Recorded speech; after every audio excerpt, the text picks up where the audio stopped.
lugar, a neurociência, antes de mais nada, é um campo de estudo interdisciplinar, englobando biologia, química, ciência da computação, engenharia, linguística, matemática, medicina, filosofia, física e psicologia, principalmente a psicologia cognitiva. Normalmente é usado no plural, porque tem outras ciências, né? A neurociência se dividiu em diversos pontos, uma molecular, celular, sistêmica, comportamental e cognitiva. Muito bem. Então, antes da gente começar e eu chegar na questão das interfaces, a gente precisa olhar as maneiras com que os diversos cientistas, as escolas, têm olhado para entender o cérebro e usar esse conhecimento para para reproduzi-lo em máquinas. Gente, desde sempre nós usamos a ciência como uma maneira de sobrepujar as coisas que estão ao nosso redor.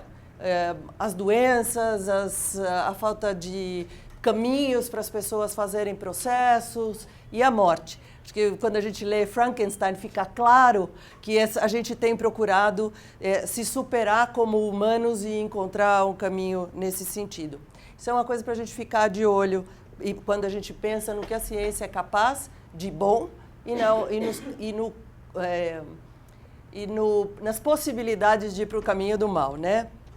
Então, o pessoal da IBM, assim como outros grupos de cientistas, tem trabalhado fortemente em fazer um mapeamento e ir além do mapeamento do cérebro. O que eles descobriram? Eles descobriram que a gente tem células especialistas, áreas especialistas no cérebro, que trabalham, na verdade, como especialistas, mas que se por acaso a sua área de entendimento de imagens tiver algum problema, né? Então, quando alguém lê um livro, vamos para uma coisa extremamente complexa. Quando alguém lê um livro, ela tem que usar todos os sistemas para entender aquela quantidade de informações, então é letra por letra, formando palavra, formando sentença e chamando na memória o que aquela palavra significa na prática. Razão pela qual a gente tem muitas questões filosóficas do tipo, o que é uma mesa? Ou o que é realidade? Eu sempre brinco nas aulas de psicologia cognitiva para os meus alunos. Eu falo assim, o que vocês estão vendo? Ah, estou vendo você aí na frente, não sei o quê. Eu falo, talvez eu seja um avatar, porque pode ser que no segundo seguinte a imagem que se formou no cérebro de vocês não exista. E outra, a pessoa que está aqui na frente de vocês é uma pessoa diferente dependendo do repertório que cada um tem, né? Então, quando eu estou fazendo essa leitura, eu vou para as minhas memórias. Se alguma área do meu cérebro está com algum defeito, o que eu faço é usar outras áreas, porque o cérebro tem uma plasticidade enorme, para ocupar essa área que está com problema. Então, eu vou usar uma área auditiva para formar imagem se a área de formação de imagem tiver com problema. Coisa interessante, vocês estão vendo aí que parece um monte de cabelinho de anjo, né? Então, as áreas parecem um monte de cabelinho. O que eles mapearam nesses trabalhos? Que, na verdade, o cérebro trabalha em camadas horizontais de célula, principalmente no córtex. Então, são camadas horizontais de célula que vão até uma determinada... mandam o sinal químico até uma determinada distância, que é a área especializada daquelas células. E em colunas para cima. Então, eu tenho as camadas 1, 2, 3, 4, 5 e eu vou fazendo essa área funcionar. Então, tem todo esse mapeamento aqui. Por que isso é importante? Porque quando eu estou olhando o cérebro e eu quero reproduzir essa capacidade, vamos voltar para trás, essa capacidade num sistema feito por nós, né, com elementos do tipo fios, condutores, processadores e tudo mais, eu preciso pensar que eu vou ter que reproduzir esta complexidade aqui. Para vocês terem uma ideia do como funciona o cérebro, dos trilhões de... E por que eu coloquei Lucy no início? Dos trilhões de neurônios que nós temos, nós só usamos bilhões de conexões. Um gato, né, que tem um cérebro muito menor em volume, peso, etc., ele tem trilhões de conexões para bilhões de neurônios. Portanto, um gato usa mais o seu cérebro do que nós usamos o nosso. O gato passa a gente. Razão pela qual mapeamentos diversos aqui, diversas coisas que o pessoal da IBM tem feito, e não só a IBM, mas diversos laboratórios mundo afora, eles conseguiram reproduzir toda a capacidade de processamento do cérebro de um gato, mas ainda não sabem nem de longe, e admitem isso, nem de longe como reproduzir a nossa capacidade de processamento de informação, mesmo para as coisas mais simples. A gente vai até uma quantidade, mas não é capaz de... Quer dizer, quando reproduz o cérebro, não consegue ir muito além da capacidade de um gato. Tá? Uma outra maneira de olhar isso, sem ser o lado anatômico de processamento, é o lado cognitivo. Como é que eu estabeleço os processos dentro do cérebro? Quando eu falo, por exemplo, vamos fazer um bolo, imediatamente todo mundo pega uma receita, escolhe, diz assim, bom, ela não me falou que bolo é, deixa eu escolher uma. Eu vou escolher a que eu sei fazer melhor, porque eu vou me sentir mais confortável, vou arrumar o melhor resultado. Eu vou ter que pegar ingredientes, saber os ingredientes, a quantidade, vou ter que verificar se existe, não. Então, todos esses processos, na verdade, eles foram mapeados, eles estão sendo mapeados nos seres humanos, mas eles começaram com os macacos rhesus.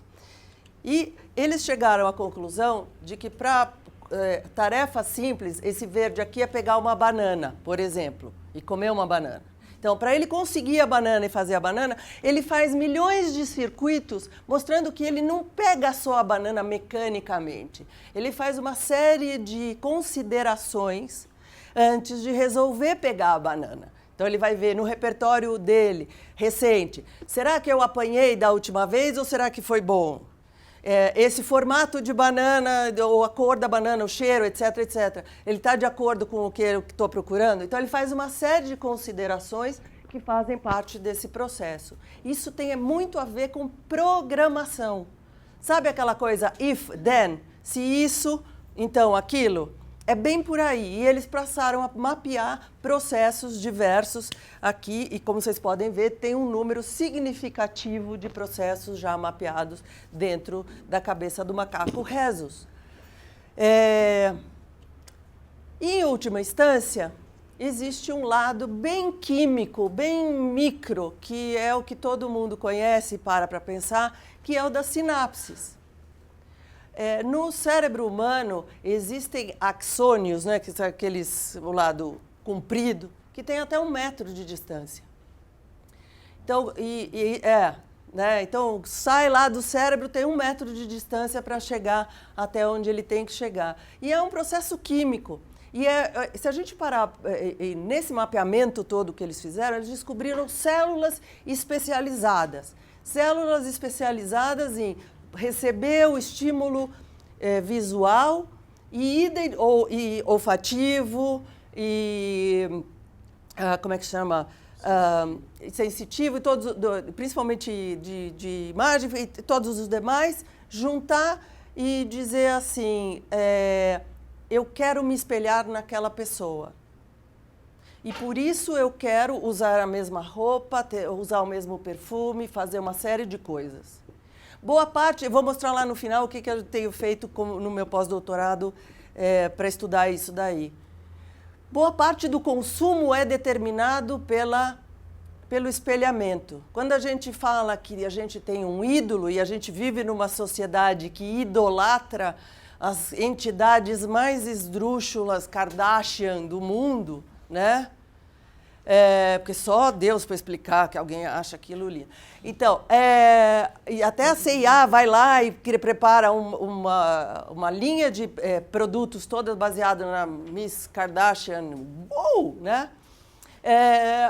A gente faz isso porque a gente sabe que existe nas pessoas a questão do espelhamento que elas vão consumir por iconização, por idolatria. Então, eles mapearam tudo isso e viram aqui toda a parte química. Na parte química de sinapses, a gente tem uma série de... Como é uma grande linha condutora elétrica, nas pontas eu tenho aqueles inibidores e tenho os que aceleram. Também isso tem sido difícil de reproduzir, mas estudar isso tem sido fundamental. Fundamental para quê? Fundamental para criar interfaces humano-computador. Porque eu só posso criar essas interfaces conhecendo como funciona o cérebro, né? Então, são interfaces, cérebro-computador. Até mudar aqui, né? Elas habilitam uma nova forma de comunicação e de controle para os indivíduos que não conseguem usar métodos tradicionais. Eu vou mostrar para vocês duas grandes linhas de trabalho que vêm sendo desenvolvidas utilizando esse conhecimento aí, né? E hoje todos os cientistas admitem que ela ainda é lenta nas respostas para os seres humanos. Ela ainda não traz aquilo que a gente precisaria para poder responder. No entanto, elas beneficiam loucamente as pessoas com diferentes tipos de deficiência. Então, para um ser humano normal, aquilo que a gente tem, isso que está sendo oferecido, ainda não traz benefício. Mas a ideia é que se consiga fazer mais coisas interessantes, né? Eu vou até colocar aqui que não é cérebro. Vou mudar. É cérebro. Nada como consertar na hora. Bom, essas interfaces cérebro-computador, elas têm basicamente 3 funções. Coletar dados, né? Então, quando eu falo de interface, é um conjunto de parafernálias, tá? Uma coisa, eu vou distribuir esse material para todo mundo, inclusive com a lista de artigos científicos, links e tudo mais, porque conhecimento foi feito para dividir, certo? Obrigado. Não é meu, é de todo mundo e quanto mais gente souber, melhor. Então, tem um monte de material para coletar dados. Tem essa parte de análise dos dados. A área de análise, ela é dominada pelo pessoal da área de matemática, física, estatística, todas essas ciências mais pragmáticas. E eles trabalham junto com o pessoal de biologia e de ciências da computação para criar interfaces mais plásticas, né? Mais flexíveis, capazes de mudar o paradigma que a gente vive hoje de processamento de dados sequencial. A nossa grande limitação com as máquinas que existem hoje é que as coisas são sequenciais. Gente, vocês sabem que é complicadíssimo falar com o engenheiro. O mundo deles é binário. Outro dia eu estava falando com um cliente e assim, eu não respondi a pergunta dele. Ele me fez uma pergunta, eu não respondi a pergunta dele, eu fiz uma outra. Ele falou, você pode responder a pergunta que eu fiz antes, depois eu respondo a sua. Binário assim. Eu falei, nossa, eu tenho que mudar meu estilo, porque não pode ser nem estilo feminino e nem brasileiro. Eu tenho que falar na língua dele, binário, responde primeiro, depois vai para o próximo. 1, 2, 3, o cérebro dele está assim, judiação. Né? Enfim, então, coletar, analisar e responder. Uma das coisas que aparece nesse processo é assim, eu posso coletar o dado, eu posso mostrar o estímulo, eu coloco a parafernália, vou mostrar como essa parafernália vem evoluindo, eu coloco a parafernália na pessoa, então eu apresento o estímulo e o computador começa a ler quais são as áreas do cérebro que estão estimuladas e reproduz o que a pessoa viu. Pensem no quanto isto é importante para pessoas com dificuldade de se expressar usando todo o sistema de boca, voz, etc, etc. Né? Pensem no quanto é complicado para pessoas que estão com diversas imparidades e dificuldades nesse sentido. Eu posso responder agindo através. Então, eu coloco um implante na pessoa e o braço mecânico funciona.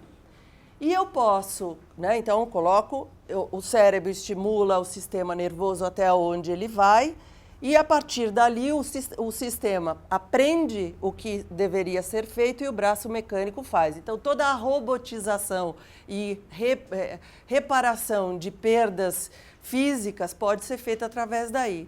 E eu posso agir diretamente para pessoas com perdas diversas, como aquela esclerose múltipla da mesma lá do nosso amigo Stephen Hawking, etc., eu posso fazer a leitura do cérebro dele e fazer com que coisas se movam, usando só o capacete.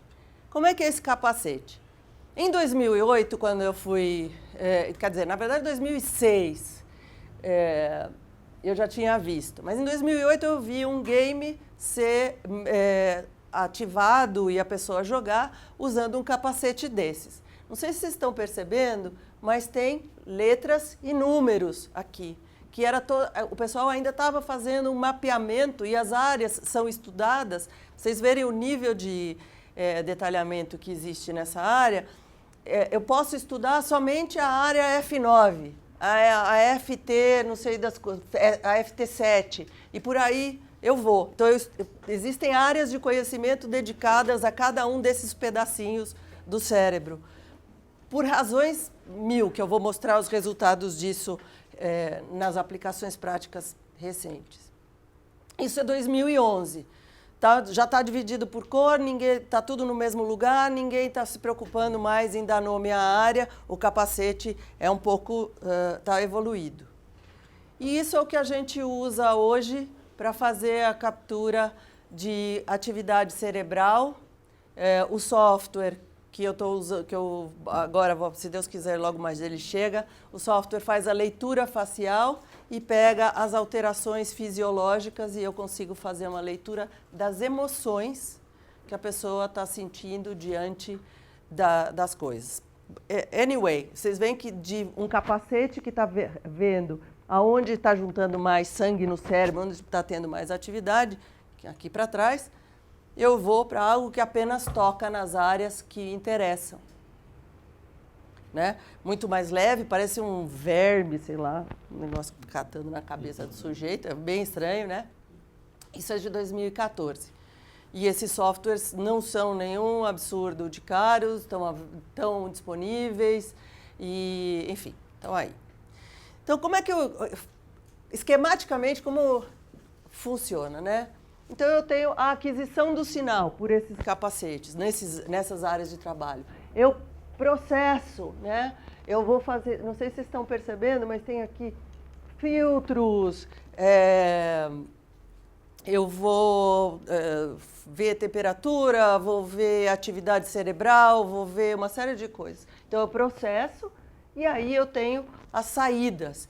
Como eu disse para vocês, as saídas podem ser ler o que a pessoa leu, reproduzir o que a pessoa quer fazer, reproduzir mecanicamente o que a pessoa quer fazer e posso usar o braço mecânico e posso pura e simplesmente fazer isso diretamente. Então, eu posso fazer a máquina falar por mim, mesmo eu não mexendo a boca de jeito nenhum, ou fazer com que a máquina leia em voz alta para mim, porque eu preciso ouvir, tá?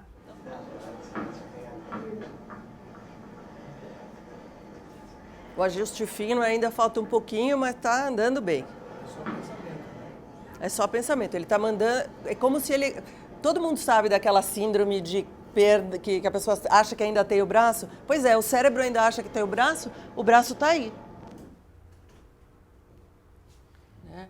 E tem a fundação, tem o funding do DARPA. Except for this walking thing, I'm in great health. I saw a video. I opened it and watched a man in a wheelchair had his brain hooked up, and he controlled an electronic arm, and he was learning to move it. And at the end of the study, they said they were looking for volunteers. And as soon as it was over, we called. I don't know where it's going to end up. And I'm going to feed myself chocolate before this is over.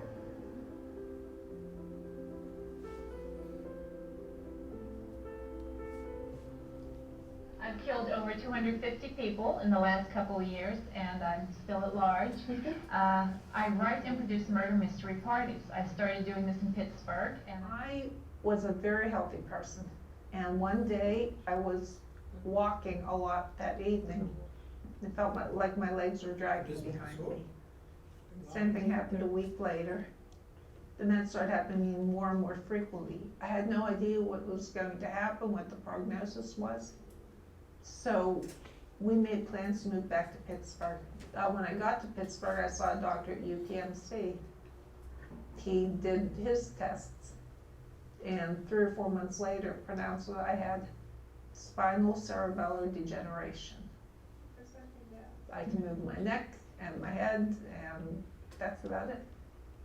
With Jan, we're hoping to achieve the ability to control an arm and a hand in space. The ideal scenario would be that she could move to a place in space, orient a wrist, and then have a variety of different grasps with her hand so that she could pick up different objects like a Coke bottle or a set of keys or a fork. I can't wait to do this, to be part of the medical science, to push the technology onward, and for the fun for me, because I haven't been able to move my arm for 10 years. So just being able to physically move something else. I can't wait, it's gonna be so cool.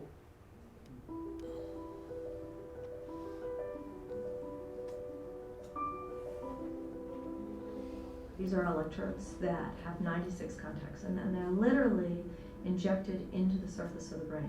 And that just allows the electrodes to penetrate the surface so that you can record the responses of individual neurons as well.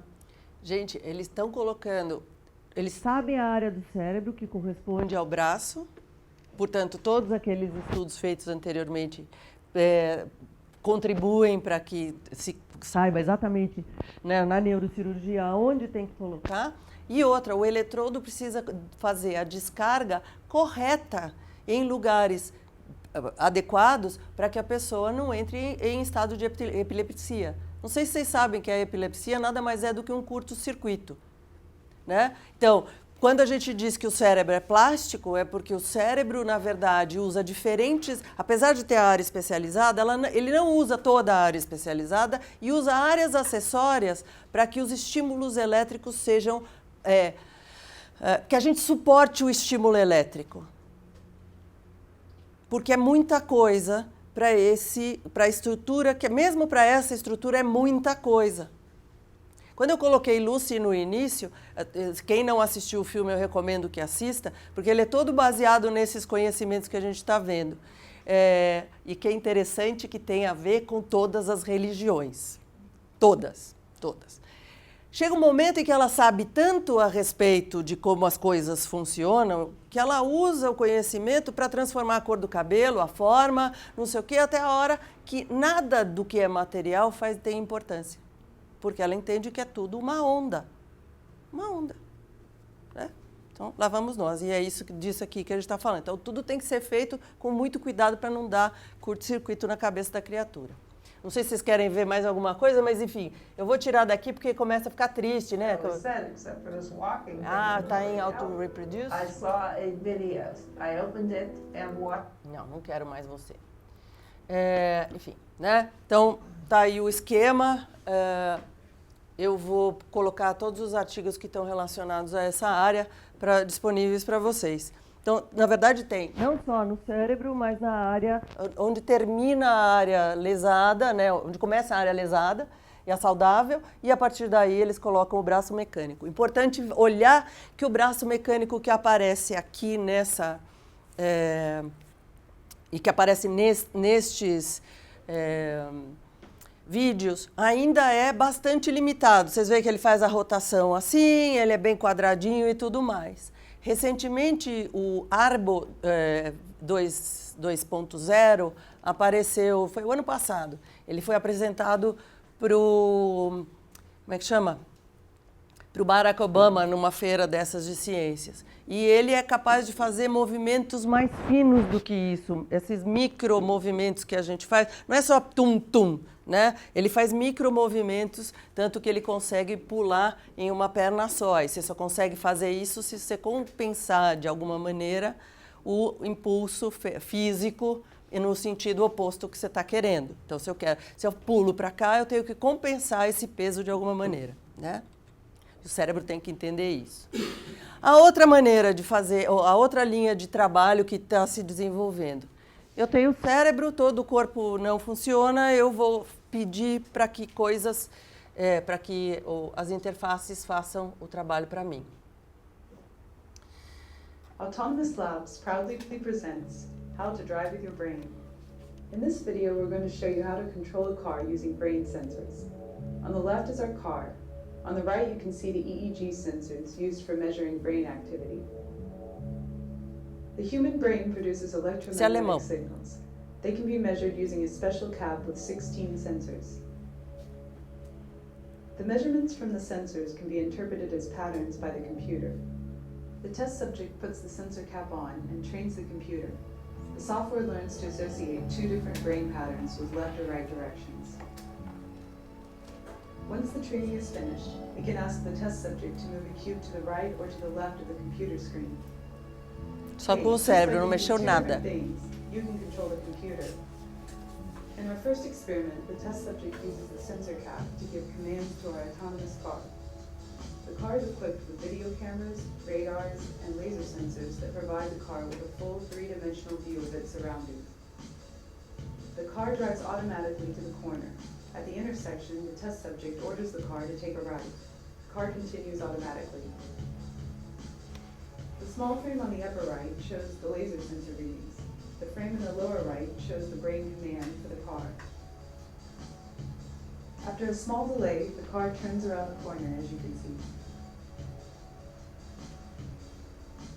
For our second experiment, we trained the computer to recognize 4 brain patterns. The test subject can steer the car to the left or the right. He can also accelerate or decelerate the car.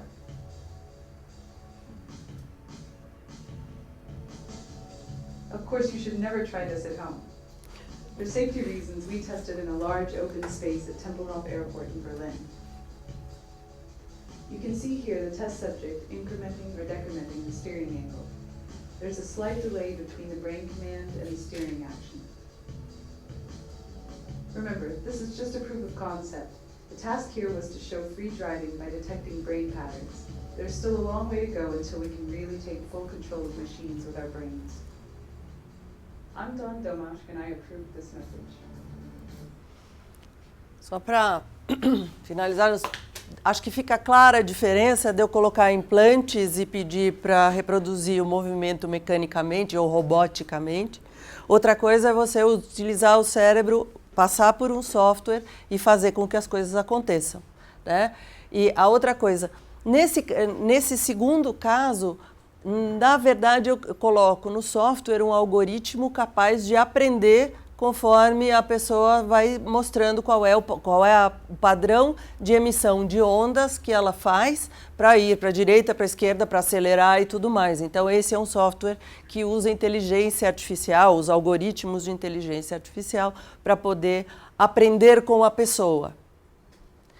O Google Car, que faz todo o trabalho sozinho, na verdade, ele reproduz padrões, né? Então, acho que ele consegue viver muito bem nos Estados Unidos, onde desde 1934 todas as cidades têm a mesma planta.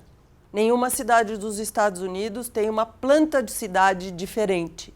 Tudo é feito com a Main Street, com a Broadway, e aí 1, 2, 3, 4, 5, norte, sul, leste, oeste, tudo numerado. Todas as cidades americanas são assim. Põe esse carro numa favela. Vai ser depenado. Não tem chance, porque ele não tem como reproduzir padrão. Então, ele precisaria ser capaz de aprender a reconhecer padrões como nós fazemos e dizer esse lugar é mais perigoso, esse lugar é mais largo, etc. E fazer escolhas melhores. Não é o caso de boa parte deles, né? Ou não é a escolha no momento. Mas ele não usa o Waze para assim. Você já usou o Waze morando no Morumbi? Não, Não. Então eu vou te contar o que acontece com você. Tá? Dependendo, assim, o problema não é o que ele faz. Ele vai olhar qual é o caminho otimizado em termos de tempo. E ele vai olhar as escolhas, certo? E você pode parar na Avenida Hebe Camargo, que passa no meio de Paraisópolis. Se isso acontecer durante o dia, beleza. Se isso acontecer à noite, eu não recomendo. Tá certo? Então, na verdade, não é um problema de o quê, né? Tem outras coisas que não são consideradas, que uma coisa é a tarefa, uma coisa é o processo, outra coisa é tomada de decisão, né? Então, muito cuidado com o que você está olhando. E em função disso, eu acho que a gente, desses caminhos, esse é o momento onde a gente está com essas interfaces. Todos esses times são interdisciplinares, todos esses times têm, inclusive, pessoas da área de artes, arquitetura, diversas disciplinas, porque o cérebro trabalha, e o mundo que a gente vive, trabalha com um número de variáveis maior do que sim, não, direita, esquerda. E aí é que está o X da questão. Reproduzir isso, processar isso numa velocidade, por enquanto só dá na escala de um gato. Para a gente poder chegar num outro nível, a história é outra.